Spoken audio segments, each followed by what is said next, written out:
What's up, everybody? Welcome to the video. This one on my core plays for week 3 of the NFL season on DraftKings and FanDuel. We're just going to go position by position, breaking it all down here in a short manner. We'll allow us to progress through it more so for a single entry tournament build. Then at the end, are on my optimizer to see who's popping the most as of right now. And if that all sounds great to you and this happens to be your first time here, my name is Chris Pinnell and I break down NFL DFS each and every single week on this channel. So if you do end up enjoying today's free content, even if you don't, consider leaving a like on the video, subscribe to the channel if you haven't yet done so. If you have any questions, comments, concerns, or mean to me in the comments, call me ugly, be rude. I don't really care either way, but I would love to hear from you. And as always, if you do like what you see on the screen here, it's available to you completely free for a week over on Patreon with their free week trials. And I got projections, the whole slate statted out. So if you want to use it for props, you can do that. Everything's color coded and it's called the projections, ownership, optimizer, and the Discord community is all on there. So if you want to check it out, try the link down below in the description or the pinned comment. Again, it's pretty much got everything you need for the slate, including my cheat sheet, which pretty much nails down everything, whether it be cash games or tournaments. But anyway, let's start with the quarterbacks here. We got you covered whether you want to go with an expensive QB build, more in the middle, or just straight down low. It all comes down to what kind of roster construction do you want to go with. Do you want to spend up for those expensive wide receivers,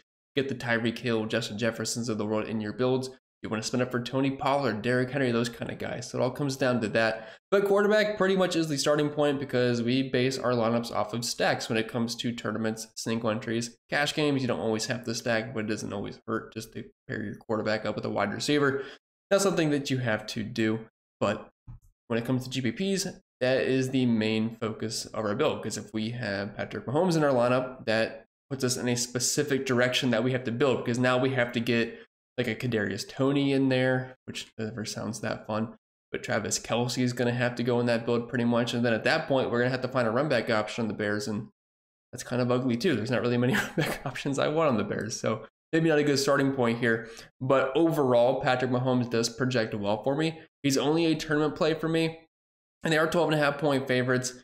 And the problem is, I think the Chiefs are going to put up a lot of points. It's just not that exciting of a game for me, especially when they're such big favorites at home. And Justin Fields obviously hasn't been that great at all this year. He could be a somewhat interesting tournament play, but I don't want to talk about him too much on here. But I like Mahomes. We know what he is. He's the reigning MVP. He's amazing at football. 30.5 implied team total. Points are going to be scored. And if you are fading Mahomes, it shouldn't be with worried that the game will be a blowout, because if the game ends up being a blowout, it's probably because Patrick Mahomes went off. It's just for me, I think there's some better stacks and better prices on this slate, but he is certainly in the player pool.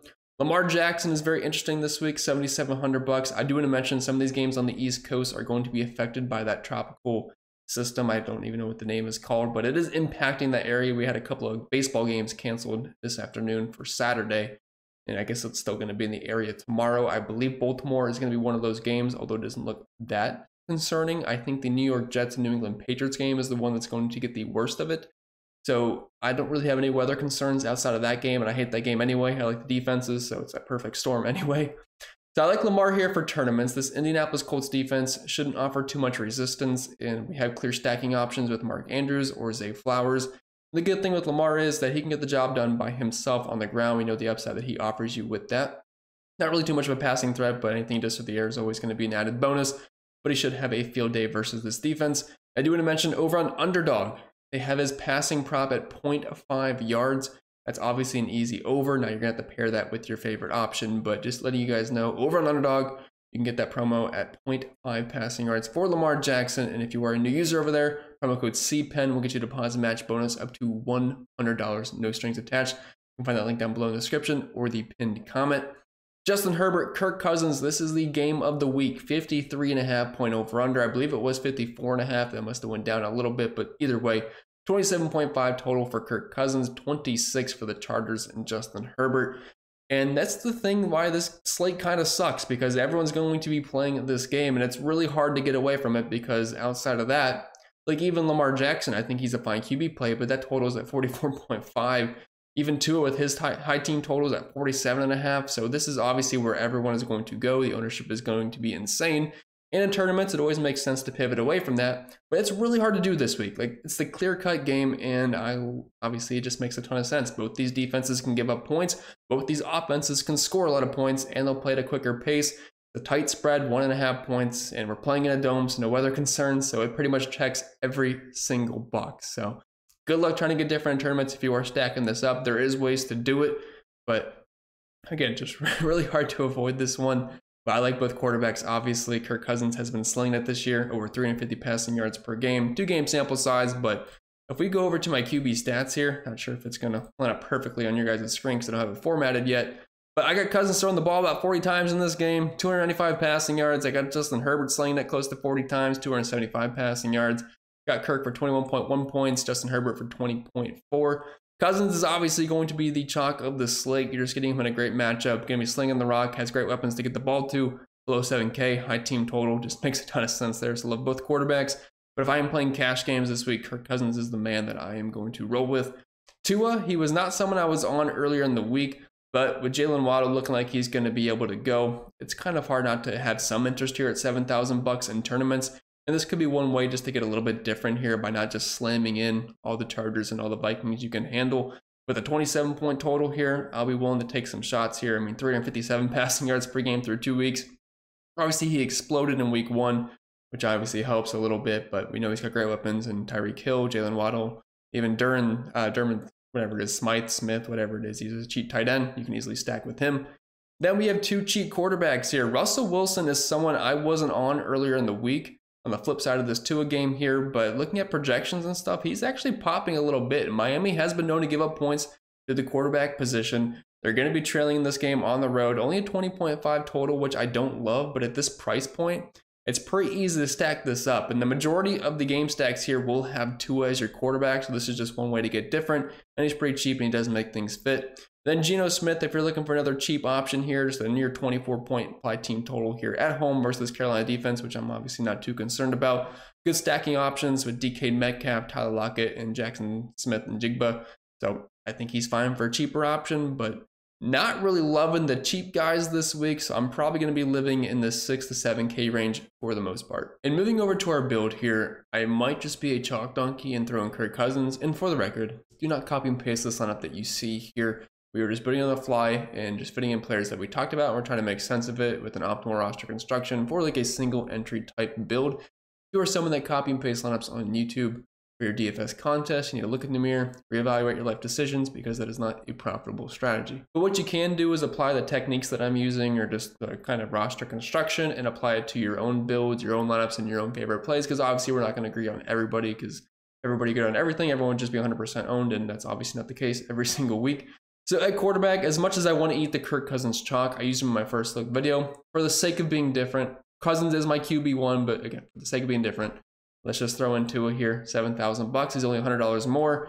And projection-wise, they are very similar. It's just the ownership will be lower. And the team totals here for the Dolphins and the Vikings are pretty much the same. So it's not like we're really dropping up too much in projection either. And moving on to our running backs, the direction you go depends on the build that you're using. Now, for us specifically, a lot of us will have Kirk Cousins and a lot will have Tua. What does that mean for the rest of our lineups? Well, it means that we're going to have to go the direction of either Justin Jefferson or Tyreek Hill. And they're around $9,000, so we're going to run money pretty quick. So as much as I love Tony Pollard, Bijan Robinson this week, it might not be as easy as you think to fit them in. Now, if you have the money, I absolutely love both. Tony Pollard's my RB1 this week. Great matchup versus Arizona Cardinals defense, 27.5 implied team total, so there's lots of touchdown equity, and they are 12.5-point favorites. The only thing that Tony Pollard does not have going for him is that he's not a big home favorite. He's on the road, but I don't really think it's going to matter too much anyway. He's going to get you 20-plus touches, some to the passing game. $8,000 honestly seems like a fair price point for him, so I love Pollard. Bijan Robinson, he's going to get targets. He's probably going to get you around a handful of that. It's a good matchup versus Detroit. We know the upside is there. Averaging around 15 carries per game so far, but nearly 90 yards. He has been efficient, and this is a tight spread, so it's not like we have to worry about the Falcons falling behind. They are 2-0 on the season. Has had a bit of a easier couple matchups so far, but he's at 6.2 yards per carry, 5.5 targets per game. That equates to a 26% target share. Pretty darn good for running back, especially in the 7K range, as talented as Bijan is. Travis Etienne. So earlier on in the week, I was pretty high on the passing attack here for the Jaguars. And while I still think they're viable, I'm liking the game script better for Travis Etienne. So that's why I put him on here over the guys like Trevor Lawrence, Calvin Ridley, and Christian Kirk. Although Christian Kirk's fine as a one-off with no Zay Jones this week. But either way, 8.5-point favorite versus Houston Texans run defense, which has been awful for a few years now. High team total, I like touchdown equity, and Etienne should get upwards of close to 20 total touches, so I think he's fine. Jahmyr Gibbs, he's probably going to get vultured by Craig Reynolds the entire game. I think they also added Bam Knight from the New York Jets.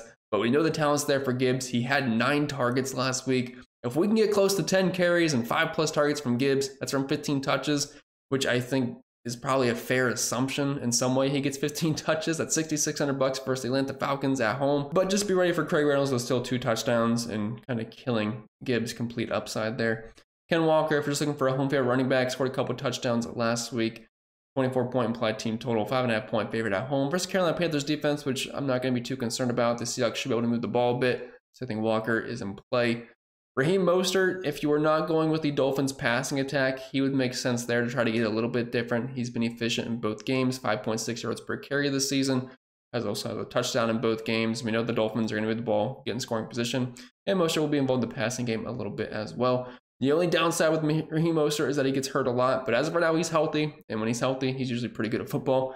Alexander Mattison, he's bad. They added Cam Akers, although we don't have to worry about him this week, so this might be the last time that we can play Mattison with, I don't want to say with any confidence, because I certainly don't have any confidence, but I think you get the idea of what I'm saying. But in this specific build, since we are going with a Tua stack, I'm probably not getting Justin Jefferson, so I'm probably not playing any of the Vikings passing attack.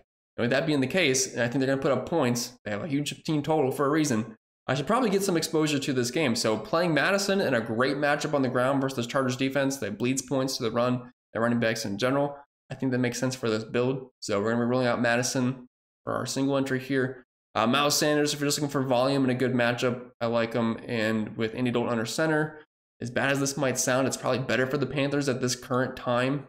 Obviously, Bryce Young, he's going to have a lot of time to improve and get better at the game and, you know, have it slow down for him. But I think as of right now, Andy Dalton's a better option for this offense. Zach Moss, I like him a lot here, $5,500. The weather might not be too great in this game. Baltimore has some injuries on defense, but he's pretty much going to be the only running back here. And also with Anthony Richardson being out, that helps him too, because we know Richardson will steal some rushes and some goal line carries. So I think that just ups it even better for Zach Moss. They cut Deion Jackson this morning. Evan Hall, I believe that's what his name is. He's hurt. So they have like Jake Funk, I believe that's his name back there. So it's pretty much going to be the Zach Moss show. And I don't think Gardner Minshew is going to be stealing any carries too much. So we should get a lot of handoffs here at $5,500. I do like the volume. Then we have some other cheap running backs here. Josh Kelly at $5,400. No Austin Eckler. I know he busted last week, but it was about the toughest matchup you can ask for versus the Tennessee Titans defense. A lot softer here versus the Vikings. So he's like your perfect post-height play. So I have plenty of interest in Kelly. Isaiah Pacheco, the Chiefs should put up a lot of points. And if you're not playing the passing attack, I think Pacheco makes sense. I mean, the Bears' run defense is awful, just bleeding points. Last year they did, and they're doing it again this season. So I think Pacheco would make sense. Just going to have to get him into the end zone because he's not really too involved in the passing game. Then Jerome Ford at $4,800. It was looking early on in the week that he was going to be the massive chalk play. And while I still think he has ownership, I think there's other cheap running backs in much better spots that would make sense. They added Kareem Hunt back, which I do think at this current time, Jerome Ford is a better option for this Browns backfield than Kareem Hunt. It's just a really tough matchup versus Titans defense. I think the path to success here for Cleveland's probably through the air in this game. So hopefully Deshaun Watson can do well. But if you're in a pinch for salary, Ford is in play. But point per dollar wise, Zach Moss and Josh Kelly look a little bit better for me. All right, moving back over to our build. Like I said, since we're not going to have the Vikings passing attack, and I think they put up a lot of points, it would just make sense to get exposure to this game somehow. So Alexander Mattison at $5,800. Come on down. It doesn't feel good, but I'm going to do it. And since I don't want to double stack running backs in that game, I like Josh Kelly, but I'm not going to do it in a specific build. I think Zach Moss here at $5,500. We're just going to get plenty of volume, no AR, which sounds weird to say. Probably helps him a bit just because he's not going to get goal line carries stolen. So Zach Moss there at $5,500. And we were really cheap at running back. So that means we're probably going to have money spent up a wide receiver, which we definitely have to do because as you can see, Tyreek Hill, $9,000. And since we're playing Tua, it makes a lot of sense to pair him with him. And speaking of wide receivers, we have a long list of viable options, but keep in mind, so it doesn't look as scary, it really all comes down to your game stacks, your quarterbacks you're using, and then it puts you in a specific path.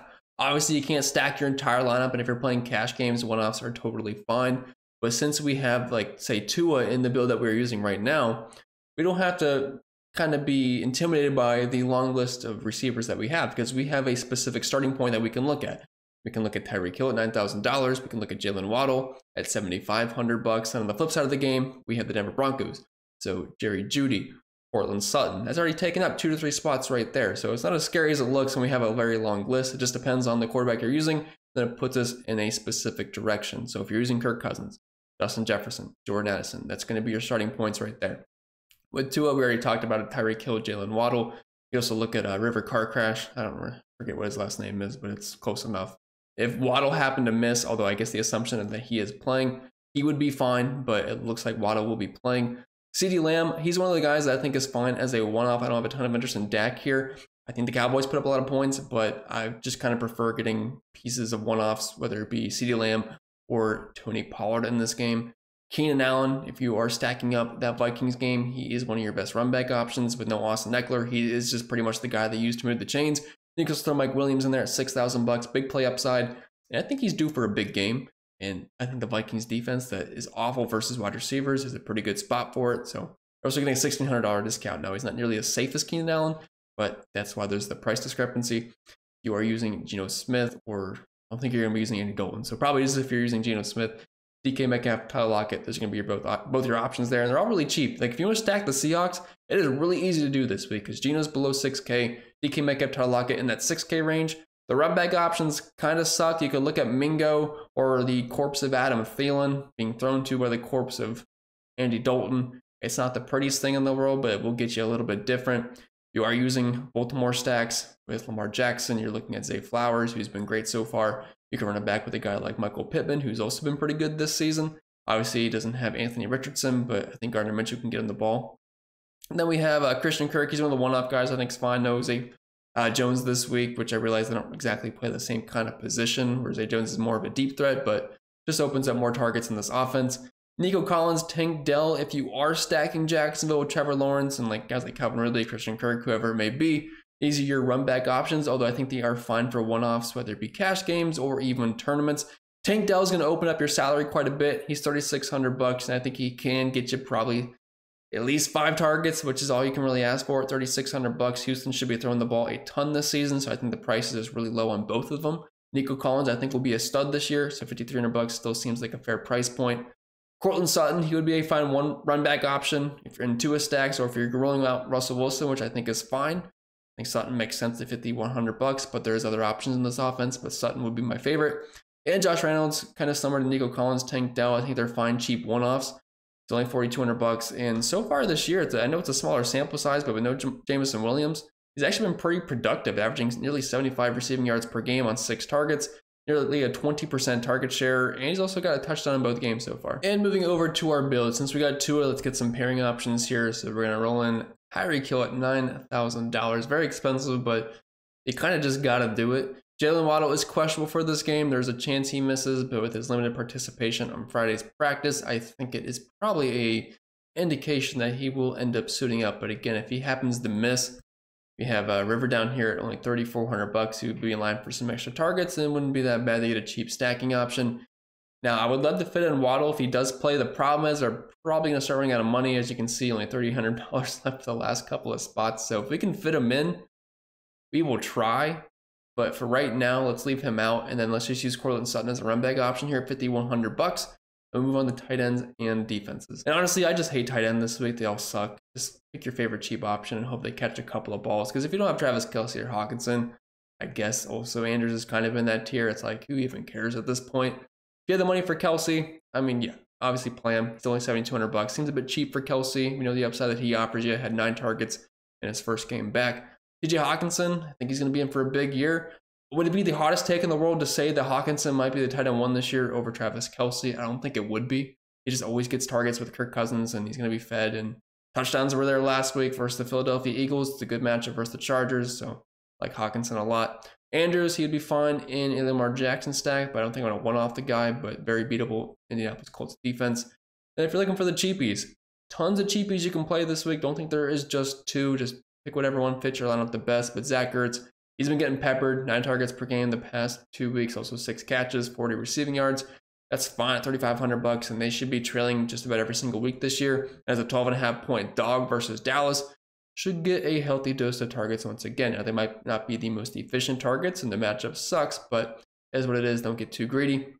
And then Durham Smythe, I don't know how you pronounce it, but below 3K, I'm going to take it here, and especially since we have Tua in this build, it just makes sense to pair them up. 4.5 targets per game, 3 catches, 33 receiving yards. I will take that any and all day and twice on Sunday at $2,900, especially with a good quarterback throwing in the ball. And as for defenses, I typically never spend up. I would rather allocate my funds to quarterbacks, running backs, wide receivers, and even tight ends over defenses. So I will usually just play the one that fits my build. But I will tell you right now, Vikings and below are a no-go for me this week. The only one that I would think would be somewhat interesting is the Panthers defense, but even then, I don't think I want to do it. So I'm probably going to live in this Bills, Jets, Saints range. They're the ones projecting the best for me as of right now. And this Jets game is going to have some weather, and it's just a really low total at 36.5, 19.5 implied team total. Makes absolutely all the sense in the world, I think, to play the Jets defense if you were playing cash games this week. The Bills are fine. Their favorite here, not playing at home, but 18.5 point total. So for me, Bills, Jets, and maybe the Saints a little bit, but just play whoever fits. All right, so moving over to our build to finish this off, we have 4 spots left and just under $4,500. So let's plug in a cheap defense to see how much it opens us up for us. And the Jets are the obvious choice here. I don't really care about defense. Just plug in whoever fits, and it's really the best way to go about it. But for the last 3 spots, I feel like we're in a pretty good position salary-wise at $5,000. Because we could actually fit in another stud if we want, because we can go cheap at flex or tight end or even both if we wanted to go double the stud route. So instead of plugging in Durham, Smith, whatever it is, let's try to see if we can jam in Waddle here to get the massive double stack there with Tua. So if we plug in a cheap tight end like a Zach Ertz, who we talked about at $3,500, it gives us $3,000 left, which I believe Tank Dell should be right under that. I think he's at $3,600. Yeah, $3,600, and that's really not a bad looking build if you wanted to go that route. So you have the double stack with Tua, Tyreek Hill, and Jalen Waddle, running back with Sutton, Madison, Moss, Ertz, Dell, and the Jets.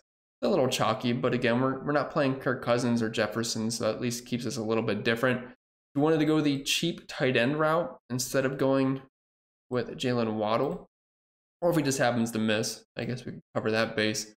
He's only $2,900. We plug him in. We wanted to go expensive at wide receiver. I'm sure we could make that work with like a Keenan Allen here at $7,600. That would leave you 43 left, which I believe puts you in a range of like a Josh Reynolds at $4,200.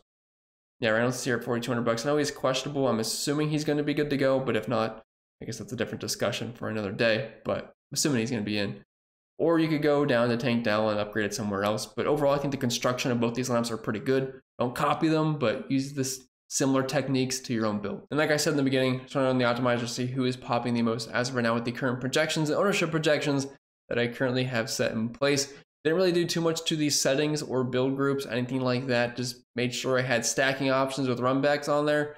And then I also put a little bit of randomness on there. So the projections might not be the exact projections that I have. I did add some randomness. So if we go over to the builds here and looking at some of the usage, loves Josh Reynolds, loves Keenan Allen, Kirk Cousins, Justin Jefferson. They're all in the same game there, which I think we talked about. Game of the week, and that's going to be pretty much the most popular stack right there. Cousins with Jefferson, ran back with Keenan Allen, which is a good chunk of salary. So I'm assuming, as you can see, a lot of cheap running backs here. Zach Moss, Raheem Mostert, Miles Sanders. Then we got Tyreek popping in with Tua stacks or just Russell Wilson run back options. And as you can see, Tony Pollard. So pretty much all guys we talked about. So projections are in line. They're looking at the teams that are getting used the most. Minnesota, Chargers, which absolutely zero surprise there. Miami, Detroit, Houston, which I'm assuming is a large chunk of Nico Collins and Tank Dell. Indianapolis is probably Zach Moss for the most part.